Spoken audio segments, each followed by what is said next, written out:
కాపుల కోసం చేయాల్సిందంతా చేస్తున్నామన్నారు AP CM. అయినా పనిగట్టుకుని కులాల మధ్య చిచ్చు పెట్టేందుకు కొందరు ప్రయత్నిస్తున్నారని మండిపడ్డారు. తుని ఘటనకు ఎవరు బాధ్యత వహిస్తారని ప్రశ్నించారు.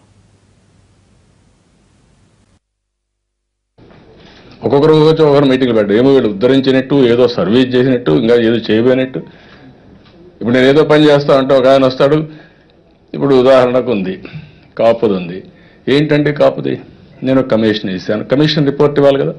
జ్యుడిషియల్ పైన ఒత్తిడి తీసుకొస్తారా మీరు? వాళ్ళు ఇవ్వాలి కదా, మనం పర్సూ చేస్తున్నాం.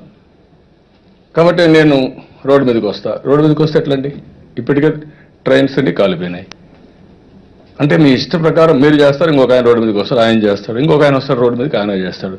ఎవరి పాటికి వాళ్ళు వచ్చి గొడవలు చేస్తే, కులాల మధ్య చిచ్చు పెడితే ఏమవుతుందండి రాష్ట్రం? నేనేం చెప్పాను? Yes, I'm concern.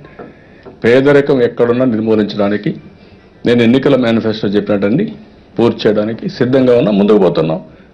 నేను యాక్షన్ తీసుకున్నాక మీరేంటండి అనవసరంగా? ఇంకొక ఆయన రాయలసీమ కంజం జరిపిన మొన్నటరికి ఎగిరారు. మొన్న మీరు చూశారు, ఎవరూరు కలిశారో మీరు చూశారు. కేసు ఎంక్వైరీ చేస్తారు, మళ్ళా పోయి లాలోచనలు పడి డిస్కషన్ పెట్టుకుంటారు. అంటే ఏంటి మీ ఉద్దేశం? భయం లేదు? ట్రైన్లు కాల్చిన భయం లేదు, లేదంటే ఇంకోటి చేసిన భయం లేదు, కేసులు పెట్టిన భయం లేదు.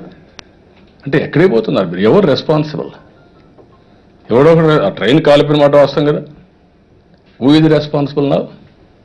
ఆ మాట చెప్పండి. కాదు మేమే కాల్ చేసాం, కాలుస్తామని చెప్పండి పని. అంటే ఎక్కడికి అంటే ప్రతి ఒక్కరు ఏంటంటే ప్రజల్ని మభ్య పెట్టడానికి మేము ఏం చేసినా జరుగుతుంది అనే విధంగా మాట్లాడుతున్నారు. జరగదు, మంచిది కాదు, అది రాష్ట్రానికి మంచిది కాదు. రాష్ట్రం అంటే ప్రజలు, ప్రజలకు మేలు జరగాలి తప్ప రాజకీయాలకు, రాజకీయ నాయకుల ప్రయోజనాల కోసం కాదు.